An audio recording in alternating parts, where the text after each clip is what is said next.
Hi, I'm Charles, and you're watching The State of the Republic.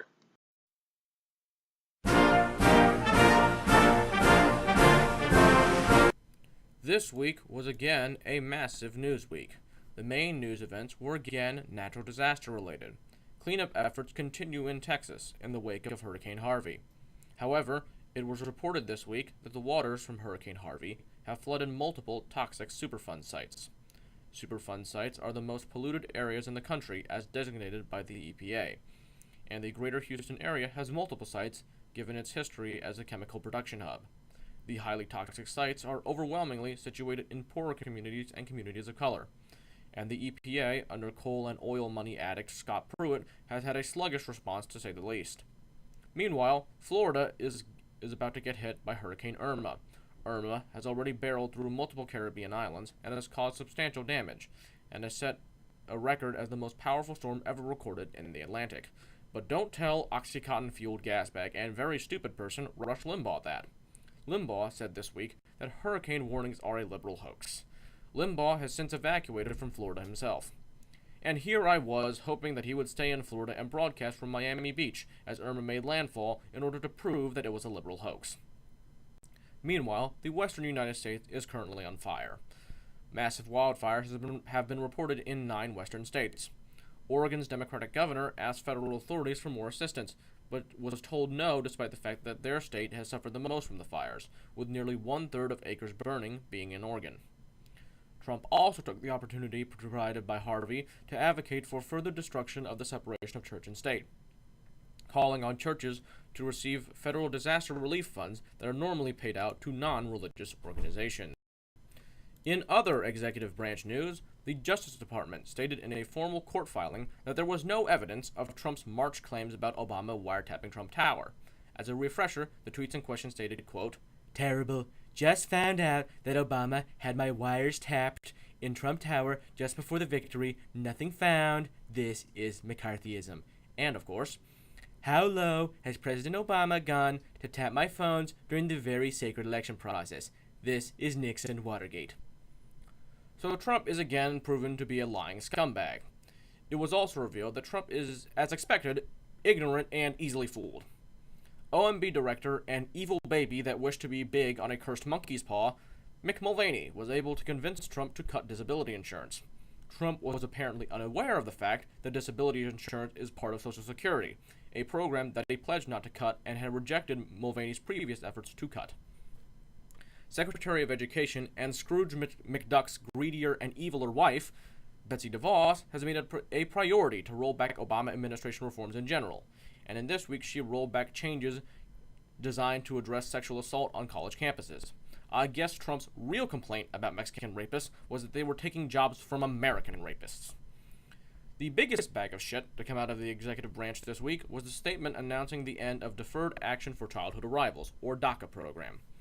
Trump was too much of a coward to even make the announcement himself, instead sending out racist leprechaun Jefferson Beauregard Sessions III to make the statement instead. Sessions' statement was full of racist lies about Dreamers as expected, and he refused to answer any questions afterwards. Several states have already announced their intentions to sue to preserve the program.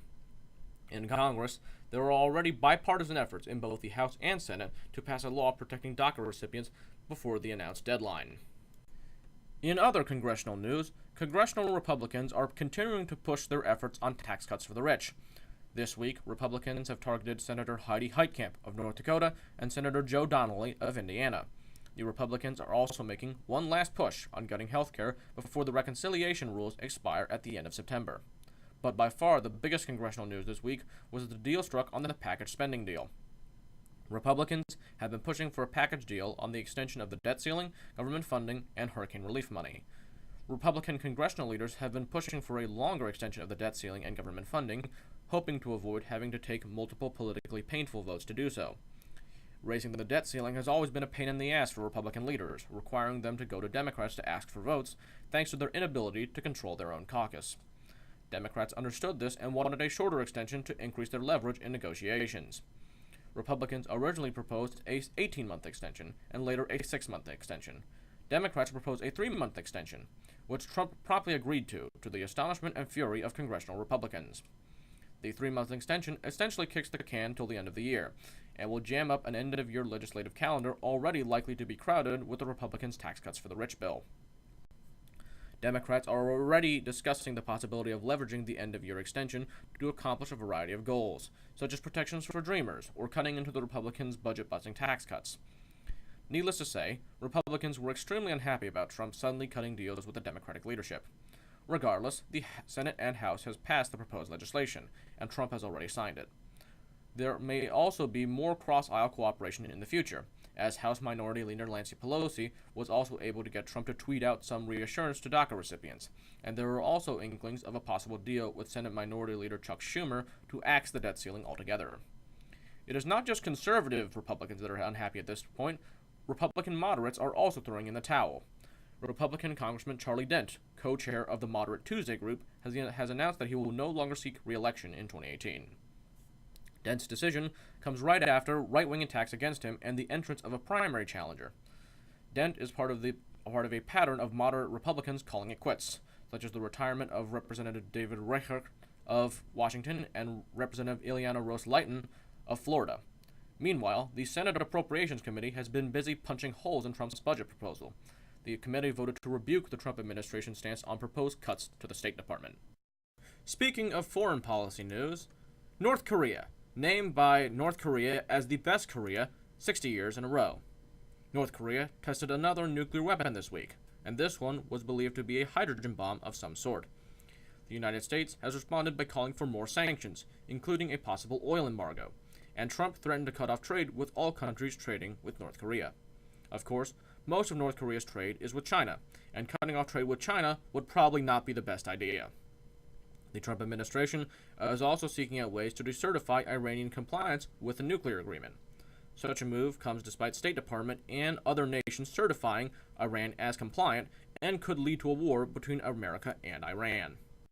In court news, a federal appeals court unanimously turned down the Trump administration's appeal to have their travel ban include grandparents, aunts, uncles, and cousins of Americans.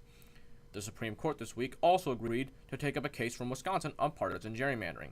The case was the first time that gerrymandering was ruled illegal by a court for partisan and not racial reasons. Wisconsin appealed, and now the Supreme Court will hear the case.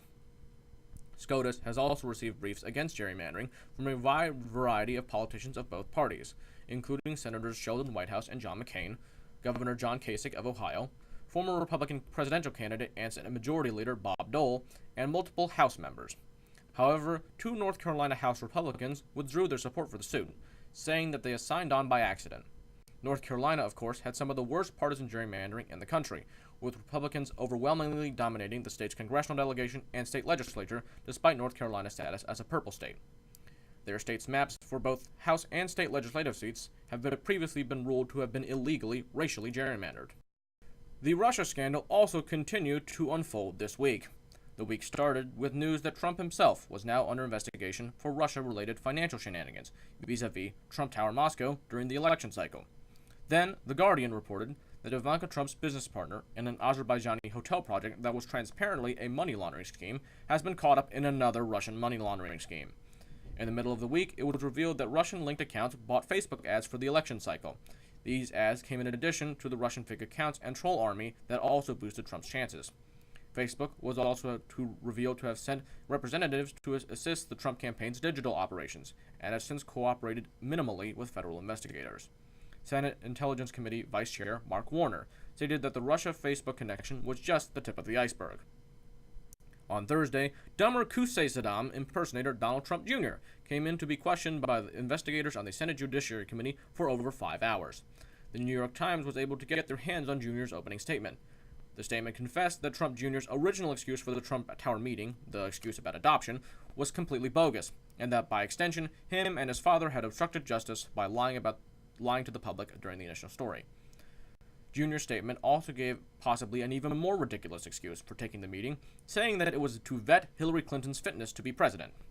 Senators were not buying it, with Senator Chris Coons in particular releasing a statement afterwards that listed out the criminal statutes and punishments for lying to Congress.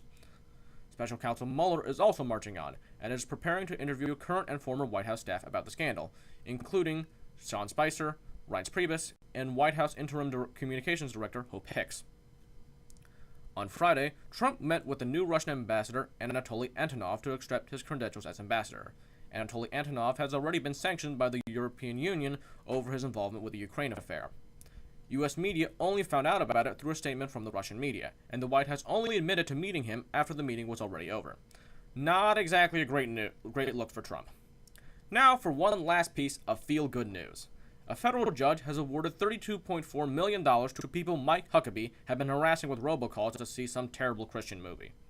So, the legal system does sometimes work. That does it for this week's news.